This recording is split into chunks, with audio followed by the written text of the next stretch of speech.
अस्सलामुअलैकुम। Weekend with Faiza के एक और इंटरेस्टिंग एपिसोड के साथ मैं हूं आपकी होस्ट फायजा बुखारी। व्यूअर्स, आज हम मौजूद हैं लाहौर के इलाके DHA में पंजाब हुकूमत की निहायत अहम शख्सियत के घर। वो शख्सियत कौन है ये मैं अभी आपको नहीं बताऊंगी, क्योंकि उनका नाम मैं सीक्रेट रखूंगी, क्योंकि अगर अभी बता दिया तो फिर वो सीक्रेट ही क्या।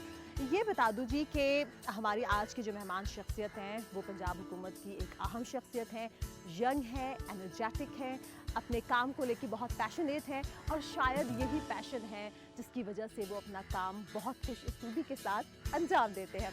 मेरा ख्याल है कि इतना सस्पेंस आप लोगों के लिए ठीक नहीं है, मैं बता देती हूँ जी। आज हम मौजूद हैं पंजाब हुकूमत के तर्जुमान हसन खावर साहब के घर और उनकी पर्सनल लाइफ के बारे में आज हम बहुत कुछ पूछेंगे, लेकिन ये सारी बातें उन्हीं की ज़बानी सुनेंगे। तो आइए चलिए।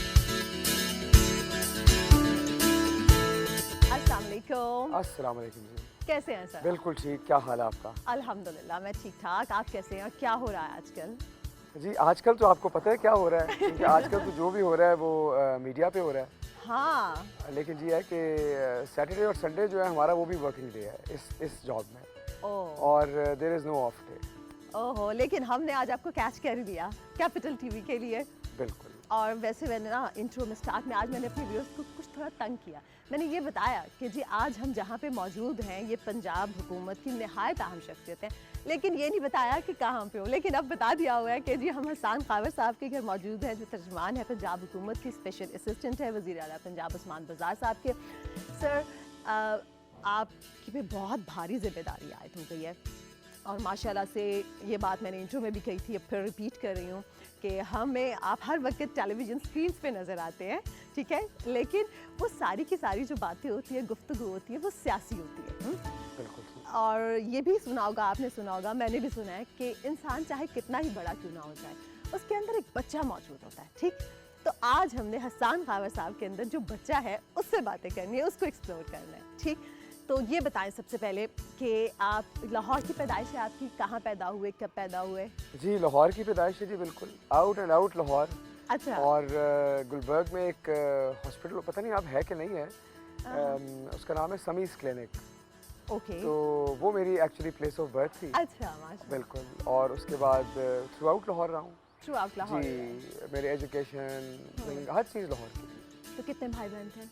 हम लोग जी 2 भाई हैं, मेरे एक बड़े भाई हैं और मैं हूँ, ओनली 2 ब्रदर्स। ओह, तो बहन नहीं है? बहन नहीं है। अगर वो कहते हैं ना कि अगर जिनके घर बेटियां हो और बेटा ना हो तो वो पेरेंट्स भी फील करते हैं और भाई भी महसूस करते हैं बहन की कमी, और अगर जहाँ पे बहनें ही हो वहाँ पर भाई बहनों की कमी महसूस की जाती है जहाँ पे भाई हो। तो आपने कभी फील किया? हाँ बिल्कुल, क्योंकि हमारे दोस्त और वो लोग जिनके घरों में बेटियां हैं, बहनें हैं, तो वो मैं देखता हूँ कि वो बड़ा एक किरदार अदा करती हैं ख़ानदान के अंदर। हाँ। तो जिन ख़ानदानों में बेटियां बहनें नहीं हैं या कम हैं, जी। वहाँ पे ज़ाहिर है कि एक तशनगी रहती है। दूसरा, मैंने हमेशा ये देखा है कि जो पेरेंट्स हैं, जी, जो उनका ख्याल बेटियां करती बेटी हैं, रख सकती है, वो बेटे नहीं कर सकते। और जो भाइयों से भी एक अजीब ही बॉन्डिंग होती है, इतना प्यार, इतनी केयर। माँ के बाद अगर कोई ज़्यादा ख्याल रखता है भाइयों का भी तो वो बहनें ही होती बहनें हैं, बिल्कुल। चलिए, लेकिन मेरे लेकिन जो ये बड़े है भाई हैं जी। वो भी मेरे से काफ़ी यानी मोहब्बत करने वाले हैं। अच्छा। और मेरा ख्याल करने वाले हैं, तो मैं ये समझ सकता हूँ कि शायद वो इतनी कमी महसूस नहीं हुई। अच्छा, इसका मतलब ये है कि आप छोटे भी हैं तो फिर लाडले बहुत ज़्यादा हुए? हाँ, वो ज़रा लाड प्यार भी बचपन में ज़ाहिर है कि करते ज़्यादा थे। लाड प्यारा। अच्छा, तो अम्मा अब्बा मतलब क्या करते थे? बाबा क्या करते थे? अम्मा हाउसवाइफ थी या वर्किंग लेडी थी? जी जी, मेरी वालदा जी वर्किंग लेडी थी और अच्छा, माशाल्लाह। उनका ताल्लुक भी जर्नलिज्म से था। अच्छा, शुरू में वाह, उन्होंने मास्टर्स किया मैस कम्युनिकेशन में, गोल्ड मेडलिस्ट थी। माशाल्लाह। उसके बाद कुछ अर्सा APP में जॉब की, पाकिस्तान टाइम्स में लिखती रहीं। ग्रेट। और उसके बाद फिर एक गवर्नमेंट का इदारा है आर्काइव्स, उसके जी। अंदर काफ़ी अर्सा उन्होंने काम किया। अच्छा, she was a working lady. माशाल्लाह। तो और ये लिखने लिखाने का शौक उन्हीं की तरफ से है? जी, मेरे जो मैटरनल पूरी साइड है वो लिखने लिखाने वाली थी। सो माशाल्लाह। My great grandfather, my grandfather, वो सारे जो ग्रेट ग्रैंडफादर थे उनका एक अखबार था इनकलाब।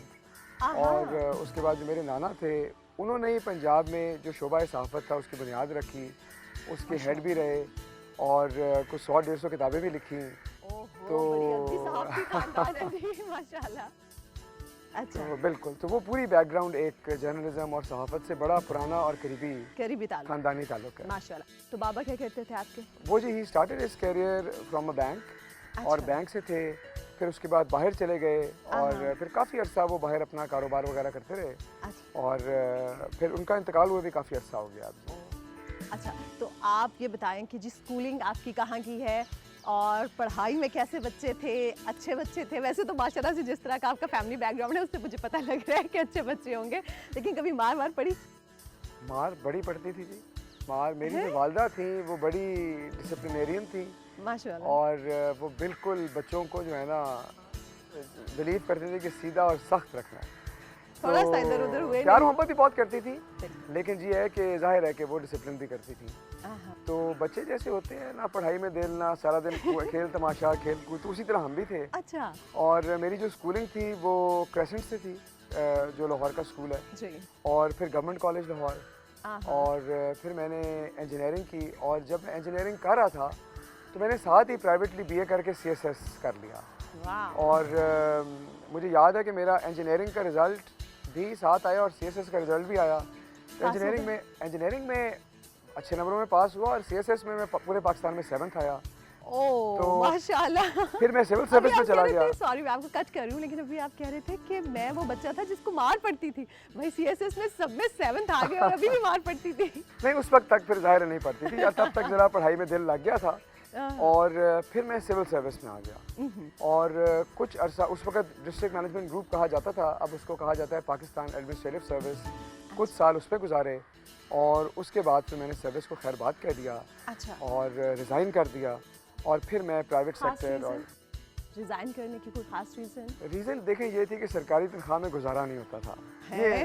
मैंने तो सुना है कि जी बहुत अच्छी सैलरीज होती है और आप लोगों को जो बेनिफिट्स मिल रहे होते हैं वो बहुत ज़्यादा होते हैं।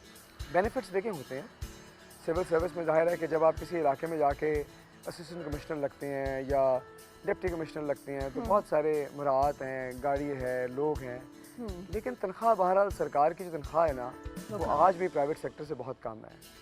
और मैं, क्योंकि मेरा ताल्लुक़ मुतवस्सित तबके से था है, तो मैंने कहा कि इसमें तो मेरा गुजारा नहीं होगा। हाँ। और मैं कैसे बच्चों को पढ़ाऊँगा और कैसे हाँ, अपने उनको से वो ज़्यादा लाइफ तो स्टाइल बच्चे दूँगा जो जीना चाहता हूँ। तो फिर मैंने ये तय किया कि मुझे बड़ी पसंद थी नौकरी, लेकिन मैंने ये तय किया कि ये नौकरी मैं ज़्यादा अर्सा कर नहीं पाऊँगा और जिस तरह से मैं करना चाहता हूँ हाँ। मैं कर नहीं पाऊँगा। और कहीं मेरे से कोई वो क्या कहते हैं, कोई लग़्ज़िश। लग़्ज़िश ना हो जाए। जी, लग़्ज़िश। लग़्ज़िश ना हो जाए। तो मैंने कहा इससे बेहतर है इसे जान छुड़ाओ और कोई और काम करो जहाँ पे आप अच्छा, वैसे खुद देखने वाले आज ये देख रहे हैं कि कितने ऑनेस्ट हैं, वरना जो लोग होते हैं ना काम करने वाले वो कह रहे होते हैं जी बहुत अच्छे, बहुत, और मतलब हम लोगों को, ऐसे आम लोगों को यही तासुर है जी, ये इम्प्रेशन है कि बहुत मौजें होती हैं, जहाँ जाते हैं इर्द गिर्द नौकरों की फौज होती है और बड़े बड़े घर होते हैं, सब कुछ। तो हमने तो यही सुना था, आज ये जो सच है ये हसान साहब ने हमें बताया।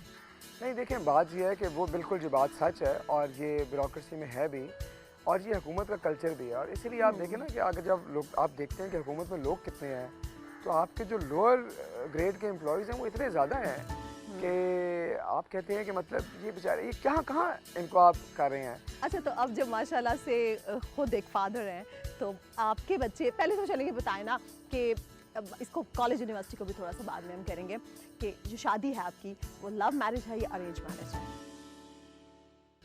शादी पसंद की थी अच्छा। और ज़िंदगी का हर काम मैंने अपनी पसंद से किया वाह। और शादी भी उसी तरह की माशाल्लाह। और बच्चे आपने पूछा, 3 बच्चे हैं जी माशाल्लाह। माशाल्लाह। और बहन भी नहीं थी और बेटी भी नहीं है। ओह और लेकिन ये है कि माशाल्लाह बड़े हैं बच्चे। तो माशाल्लाह। जो सबसे बड़ा है, जो सबसे बड़ा बच्चा है जी वो लाहौर में ही है और वो लम्स में पढ़ रहा है और इंजीनियरिंग कर रहा है। अच्छा। और जो दूसरे वाला है वो यूएस में है अच्छा। और यूनिवर्सिटी ऑफ मैसाचुसेट्स एमएस से वो कंप्यूटर साइंस में बैचलर्स कर रहा है। उसको मैं अभी सितंबर में ही छोड़ के आया था अमेरिका। अच्छा। अच्छा। और जो तीसरे वाला है वो छोटा है, वो 10 साल का है। वो आपके साथ? वो इस्लामाबाद में है अपनी वालदा के साथ ही। अच्छा। क्योंकि मैं पिछले कई साल से इस्लामाबाद में मुकीम था, 8-10 साल से, तो वो जाहिर है कि वो अभी वहीं है और वीकेंड पे आ जाते हैं। और अच्छा, वैसे इस पे आपसे आने से पहले इस पे बड़े बड़े नाम पहले यहाँ पे बैठे हुए थे, विराजमान थे, जिनको हम देखते थे। तो जब आपको ये ऑफ़र की गई ये जॉब, तो आप थोड़ा सा हुआ, दिल में आया कि यार वो लोग तो ऐसे थे और इतना बोलने वाले, ऐसे बोलने वाले, तो आपको लगा कि आप इसको सही से अंजाम दे सकेंगे? जी देखिए, एक तो ज़ाहिर है कि बहुत बड़े बड़े और नाम इस जगह पे रहे हैं, और मैं समझता हूँ कि उन्होंने भी अपने स्टाइल से और अपने हिसाब से भरपूर कोशिश की है हुकूमत का मौक़िफ़ देने की, ठीक है। और हर एक में मैं समझता हूँ बड़ी स्ट्रेंथ्स थी, जितने भी लोग आए उनके अंदर अपनी अपनी स्ट्रेंथ्स थी। ज़ाहिर है कि मेरा तरीका बात करने का, सोचने का, काम करने का उनसे मुख्तलिफ है। हर इंसान का दूसरे से मुख्तलिफ होता है। बिल्कुल। ये मैंने बिल्कुल सोचा कि अच्छा, मेरा जो स्टाइल है वो उन लोगों से मुख्तलिफ है। वो टिपिकल पॉलिटिशियंस वाला था ना उन लोगों का तो। वो था। आपका एक पढ़ा लिखा माशाल्लाह, एक अच्छे पॉजिटिव जो वाइब्स आपसे जाती हैं, वो ज़रा डिफरेंट था। यहाँ पे लोगों को शायद हमारी आवाम को भी दूसरे लोगों को देखने की आदत है। देखिए, बात ये है कि वज़ीर-ए-आज़म साहब की और वज़ीर आला की चॉइस थी, और वज़ीर आला ने इंटरव्यू भी किया।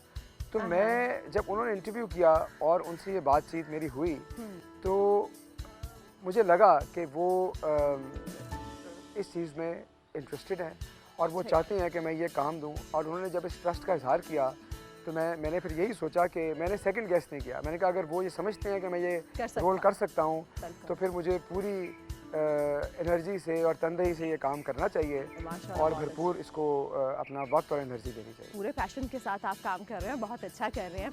अच्छा, अब क्योंकि बात उस्मान बुज़दार साहब की हुई है, तो उस्मान बुज़दार साहब को हम लोग टेलीविज़न पे अभी तक तो देखा, तो बहुत सिंपल से मासूम से लगते हैं।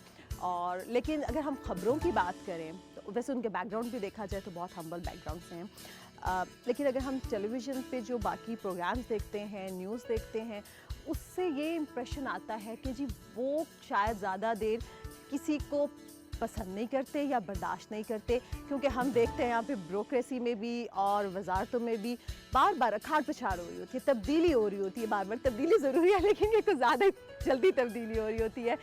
तो इस बात से आप कितने मुत्तफ़िक हैं कि ये चीज़ ठीक है? देखिए, एक तो बुज़दार साहब जो हैं, जितना मैंने उनको देखा है, ज़ाहिर है मुझे अब काम करते करीबन 1.5 माह से ऊपर हो चुका है उनके साथ। आपने बिल्कुल सही कहा कि ह्यूमिलिटी उनमें बहुत ज़्यादा है, और काफ़ी मैं समझता हूँ मामला फ़हम और ज़ीरक इंसान है। अच्छा, चीज़ों को समझते हैं बहुत ज़्यादा, ज़बरदस्त। और लोगों की तब्दीली जो है, मैं समझता हूँ वो उनकी डिस्क्रेशन है। ये चीफ़ एग्जीक्यूटिव की डिस्क्रेशन है, और उसको जिससे भी परफॉर्मेंस ना मिले उसको तब्दील करना उसका हक भी है। और मैं समझता हूँ कि उसमें किसी किस्म की कोई हिचकिचाहट होनी भी नहीं चाहिए। तो वो करते रहे हैं, लेकिन जनरली जब आप उनके साथ काम करते हैं तो वो आपको काम करने की स्पेस भी देते हैं, और आप उनके साथ बड़े आराम से अपनी बात उनको कर भी देते हैं, वो सुनते भी हैं और आपको अपना डिसीजन भी देते हैं। तो काम करने की हद तक तो मैं समझता हूँ कि वो बहुत कंफर्टेबल लोगों को रखते हैं। हाँ, मैंने यही पूछना था कि मतलब अगर जैसे कोई चीज़ होती है, आप कोई चीज़ डिस्कस करते हैं, तो वो मतलब आराम से आपके मशवरे जो आप दें या बाकी टीम दे, वो सुनते हैं, उसको डिस्कस करते हैं, या फौरी तौर पे अपना फैसला सुना देते हैं कि नहीं ऐसा नहीं होना, ये चीज़ ठीक नहीं है? देखिए, वो हर बंदे की बात सुनते हैं। मीटिंग में जो भी शख्स बात करना चाहे, वो उसको पूरा बात करने का वक्त देते हैं, उसको बीच में टोकते नहीं हैं, और तसल्ली से सबकी बात सुन के आखिर में जो है फिर वो अपना फ़ैसला देते हैं। और बीच में अगर कोई सवाल हो तो ज़रूर पूछते हैं, लेकिन मैंने देखा है कि वो बात कर रहा हो तो उसको वो टोकते नहीं हैं, और उसको भरपूर टाइम देते हैं कि वो अपनी बात मुकम्मल करे। अच्छा, और जो लोग उनको आप लोगों की जो टीम है उनको मशवरे देती है, वो मान भी लेते हैं? जी बिल्कुल, बिल्कुल मशवरे देते हैं, वो मशवरा सुनते हैं, मशवरा उसके ऊपर गौर करते हैं, और जो मानने वाली चीज़ है वो मानते भी हैं। देखिए, जो शख्स लोगों की बात सुनता है वो इसीलिए सुनता है कि वो उनकी बात को इज्जत देता है, उस पर गौर करता है। और मैं आपको बताऊं, 2-3 चीज़ें बड़ी अहम है बात करने वाली। एक तो ये है कि इस पोजीशन पे जब आप होते हैं ना, जी, तो आप में पेशेंस कम हो जाती है, और आप देखेंगे अक्सर जो लोग बड़े ओहदों पे हैं वो फ़ौरन टोकते हैं लोगों को और बात सुनना नहीं चाहते। तो ये मैं समझता हूँ बहुत बड़ी खूबी है कि आप लोगों की बात तसल्ली से सुने, उस पर सोचें और उसके बाद फ़ैसला दें। दूसरा, आपने कहा कि बुज़दार साहब के बैकग्राउंड के बारे में आपने बात की, तो मैं समझता हूँ कि ये क्रेडिट पाकिस्तान तहरीक इंसाफ को और इमरान खान साहब को जाता है कि उन्होंने उन लोगों को मौका दिया सियासत में जो आम आवाम में से थे। और उससे पहले का जो मॉडल था कि चंद ख़ानदान ही पूरे नैरेटिव को और सियासत को कंट्रोल करते थे, अब आप उससे बाहर निकल आए। और बुज़दार साहब का चीफ मिनिस्टर बनना और माशाल्लाह और पंजाब का, उससे पहले तो लोग समझते थे कि ये हमारी जागीर है और हमारे खानदान का हक है, और एक बला होती थी जो वज़ीर आला पंजाब बन सकती थी। और अब आप जाते हैं, उनके पास लोग जाते हैं, वो उनसे बैठते हैं, उनसे मिलते हैं और उनको किसी किस्म का कोई पावर डिस्टेंस या गैप नज़र नहीं आता। और अच्छा। बहुत सारे ऐसे लोग आपको सियासत में अब नज़र आएंगे हाँ। तहरीक इंसाफ की हुकूमत में जो कि आम लोगों में से थे, और मैं समझता हूँ कि ये बहुत पाकिस्तान की सियासत के लिए खुशाइन बात है। अच्छा, तो असाद साहब, क्योंकि आप बुज़दार साहब के बहुत करीबी हैं, उनको बहुत करीब से देखा है, तो आज आपसे मौका मिला तो सारी बातें उनके मुतालिक आपसे पूछ लेते हैं। बहुत सारे लोग हैं, शायद वो पीटीआई का भी अगर मैं कहूँ शायद आपकी पार्टी में भी होंगे, इसके अलावा बाकी जो पॉलिटिकल पार्टीज़ हैं उनमें तो बहुत है, जर्नलिज्म में बहुत है कि उन्होंने जिसे कहते हैं ना एड़ी चोटी का जोर लगा लिया और लिख लिख के कि जी ये ठीक नहीं है, पंजाब के लिए तो बिल्कुल भी ठीक नहीं है, डिलीवर नहीं कर रहे हैं, इनको चेंज हो जाना चाहिए। और हम चेंज की बातें भी सुनते रहते थे, जैसे ही वज़ीर आज़म साहब लाहौर आते हैं हम सुनते हैं कि जी बातें हो रही, मीटिंग हो रही है, शायद उस्मान बुज़दार साहब चेंज हो जाए, लेकिन हमने देखा कि वो चेंज हुए नहीं। देखिए, वज़ीर-ए-आज़म इमरान खान जब कोई फ़ैसला करते हैं तो बहुत सोच समझ के करते हैं और उस फैसले पे फिर कायम रहते हैं। और बुज़दार साहब का फ़ैसला उनका फ़ैसला था और मैं समझता हूँ कि ये पंजाब के लिए एक अच्छा फ़ैसला था। और ये जो एक बयानिया बनाया गया, इसके पीछे आपको पता है कि सियासत थी और थोड़ा सा अंग्रेज़ी का एक वर्ड है गिमिक्री भी थी। गिमिक्री का मतलब ये है, मैं आपको 2-3 मिसालों से वाज़े करता हूँ कि पहले वाली जो हुकूमतें थी वो बिलीव करती थी कि ऐसे काम करो कि तस्वीरें खींचें, हाँ। फ़ोटो शूट हो अच्छा। और काम की फ़िक्र बाद में देखी जाएगी। और 2 मैं आपको मिसालें देना चाहता हूँ। जी। आप देखिए कि हमने जो ऑरेंज लाइन का मंसूबा, खैर हमारी हुकूमत ने मुकम्मल किया, ऑरेंज लाइन का जो मंसूबा था वो 300 अरब रुपए की खतीर रकम से सिर्फ़ और सिर्फ एक 27 किलोमीटर की पट्टी पे लगाया गया ताकि लोग तस्वीरें खींचें और देखें कि जी पंजाब में क्या काम हो रहा है। ये 300 अरब वो पैसे थे जो पंजाब के हर शहर, हर गली, हर कूचे में जा सकते थे और नहीं गए। और जब हमने भेजे तो जाहिर है कि वो फ़ोटोशूट के हवाले से उतनी अच्छी इन्वेस्टमेंट हो या ना हो, लेकिन लोगों के इंटरेस्ट में है। अच्छा, दूसरी बात ये है कि आपको याद होगा कि हर बरसात के मौसम में हमारे जो पिछले वज़ीर आला थे वो खुद लॉन्ग बूट पहन के पानी में खड़े होकर तस्वीर खिंचवाते थे। हम लोगों ने आते ही underground storm water storage tanks बनवाए हैं। अच्छा, हाँ, और ये लाहौर में 9 जगह पे बन रहे हैं। एक जगह कंप्लीट हो गया है, 2 पे मुकम्मल होने वाले हैं और बाकियों पे काम शुरू होने लगा है। अब आप उन जगहों पे जाएं, बरसात में वहाँ पानी नहीं खड़ा होता। हाँ, शुक्र अल्हम्दुलिल्लाह। तो हम लोग खड़े पानी में तस्वीर खिंचवाने पे बिलीव नहीं करते। हाँ। हम लोग बिलीव करते हैं कि उस पानी को खड़े ना होने दो, हो नहीं ना दे, बिल्कुल। हम लोग FIR पे जाकर थाने पहुँच के नोटिस देने में बिलीव नहीं करते। हम ये कहते हैं कि लोगों की FIR खुद ब खुद दर्ज हो या क्राइम्स ना हो। तो ये गवर्नेंस का एक नया मॉडल है और लोगों के सामने रख रहे हैं और लोगों को भी समझना पड़ेगा कि ये मॉडल बेहतर है, वरना तस्वीरें खिंचवाना तो आसान है और कोई भी खिंचवा सकता है। तस्वीरें खिंचाना तो आसान है, बहुत सब लोग खिंचवा सकते हैं। मजीद बातें होंगी जी, लेकिन यहाँ पे वक्त हुआ एक ब्रेक का, कहीं नहीं जा रहा, वापस आते हैं और बहुत सारी बातें करते हैं।